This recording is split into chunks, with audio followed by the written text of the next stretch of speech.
नमस्कार।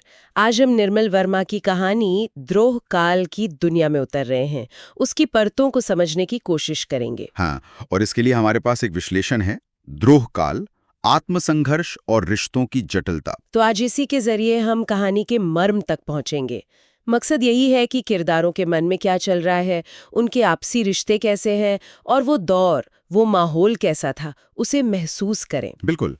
और ये विश्लेषण एक दिलचस्प बात कहता है कि कहानी बाहर जो हो रहा है उससे कहीं ज्यादा किरदारों के अंदर जो चल रहा है उस पर टिकी है। हाँ, तो वहीं से शुरू करते हैं। ये जो शीर्षक है द्रोह काल, विश्लेषण के हिसाब से इसका मतलब सिर्फ राजनीतिक उथल-पुथल है या कुछ और भी? नहीं, विश्लेषण इसे सिर्फ राजनीतिक नहीं मानता, मतलब वो तो है ही, पर विश्लेषण कहता है कि ये वो वक्त है जब इंसान अपने ही आदर्शों से, अपनी मान्यताओं से एक तरह का विश्वासघात करता है। अच्छा, मतलब खुद से ही द्रोह? हाँ, बिल्कुल। खुद से द्रोह। विश्लेषण इसी अंदरूनी संघर्ष पर ज्यादा जोर देता है। बाहर का माहौल तो है, पर असल लड़ाई भीतर है। तो ये जो राजनीतिक माहौल की दरारें हैं, अविश्वास है, विश्लेषण कहता है कि ये सब निजी रिश्तों में भी दिखने लगता है। हाँ, घुसपैठ कर जाता है। विश्लेषण के मुताबिक कहानी का वजन किरदारों के इसी आत्मसंघर्ष में है। वो बाहर का माहौल अंदर की कश्मकश को और आप कह सकती हैं गहरा कर देता है। एक शक का माहौल, भरोसे की कमी, न सिर्फ दूसरों पर, शायद खुद पर भी। हाँ, बिल्कुल। खुद पर भी सवाल उठने लगते हैं। तो चलिए किरदारों पर आते हैं। कथावाचक है जो मैं की आवाज में बात कर रहा है। विश्लेषण उसे कैसे देखता है? हाँ, वो मैं विश्लेषण बताता है कि वो काफी संवेदनशील है, बहुत सोचता है, आत्ममंथन करता रहता है। वो जैसे अपने अतीत और आज की हकीकत के बीच फंसा हुआ सा लगता है। और उसके अंदर कोई अपराधबोध या नाकामयाबी का एहसास? हाँ, विश्लेषण के अनुसार ये भाव बहुत मजबूत हैं। एक बोझ की तरह वो इन्हें ढो रहा है, अपनी असफलताओं का, शायद कुछ गलतियों का।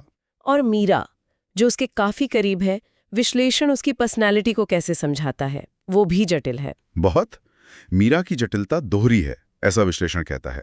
एक तरफ तो वो वैचारिक रूप से बहुत स्पष्ट और जागरूक है, हाँ, लेकिन दूसरी तरफ जिंदगी की जो रोजमर्रा की सच्चाई है, जो थकान है, जो मोहभंग है, वो उसे अंदर ही अंदर जैसे खा रहा है।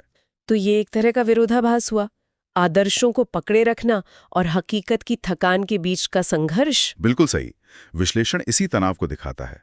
आदर्शों पर टिके रहने की इच्छा और टूटते सपनों की जो कड़वाहट है, उसके बीच वो लगातार जूझ रही है। और इन दोनों का रिश्ता, कथावाचक और मीरा का, विश्लेषण कहता है ये कोई आम प्रेम कहानी नहीं है। तो क्या है ये? विश्लेषण इसे जरूरत या निर्भरता का रिश्ता नहीं मानता।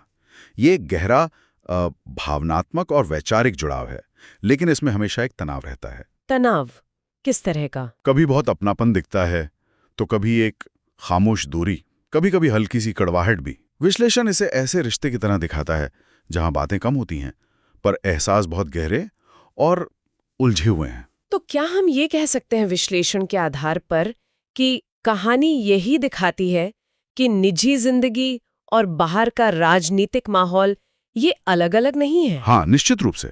विश्लेषण इसी बात को उभारता है। दोनों किरदार बदलाव तो चाहते हैं, समाज के लिए उनके सपने हैं, पर वक्त के साथ उनके रास्ते, उनकी प्राथमिकताएं जैसे बदलने लगती हैं। और वो अतीत की यादें, रैलियां, मीटिंग्स, वो जोश। विश्लेषण बताता है कि वो यादें अब जैसे धुंधली पड़ गई हैं। वो गर्मजोशी अब शायद बेमानी सी लगने लगी है। और इसी से जुड़ा है वो शब्द जो विश्लेषण बार बार इस्तेमाल करता है, मोह भंग, डिसइल्यूजनमेंट। ये कितना गहरा है? विश्लेषण के अनुसार ये बहुत गहरा है।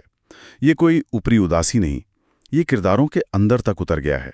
राजनीतिक आदर्श तो फीके पड़ ही रहे हैं, निजी जिंदगी में भी थकान और असुरक्षा बढ़ रही है। तो वो सिर्फ बाहर की दुनिया से नहीं, खुद से भी लड़ रहे हैं। हाँ, लगातार खुद का विश्लेषण, अपराध बोध, ये सब चलता रहता है। तो पर ये समझना सही होगा कि विश्लेषण के मुताबिक द्रोह काल सिर्फ राजनीति का या समाज का नहीं, बल्कि इंसान के अपने मन का, अपने दिल का भी है। हाँ, यही विश्लेषण का केंद्र बिंदु है, जहां इंसान अपने ही सपनों से, अपने रिश्तों से शायद खुद से वफा नहीं कर पाता। बाहर का द्रोह काल तो है ही, पर ये अंदर वाला ज्यादा तकलीफदेह है। विश्लेषण तो यही कहता है, जब आदर्श टूटते हैं और जिंदगी की थकान हावी हो जाती है, तब ये अंदरूनी द्रोह काल शुरू होता है। और कहानी दिखाती है कि ये इंसान को कैसे अंदर से खोखला कर देता है। तो संक्षेप में कहें तो विश्लेषण ये बता रहा है कि द्रोहकाल कहानी राजनीतिक माहौल में जरूर रची गई है, पर इसकी जड़ें मानवीय रिश्तों में, अंदरूनी संघर्ष में और उम्मीदों के टूटने में है। बिल्कुल सही समझा आपने। विश्लेषण यही दिखाता है कि कैसे आदर्शों का टूटना और निजी थकान मिलकर इंसान के भीतर ही एक द्रोहकाल बना देते हैं।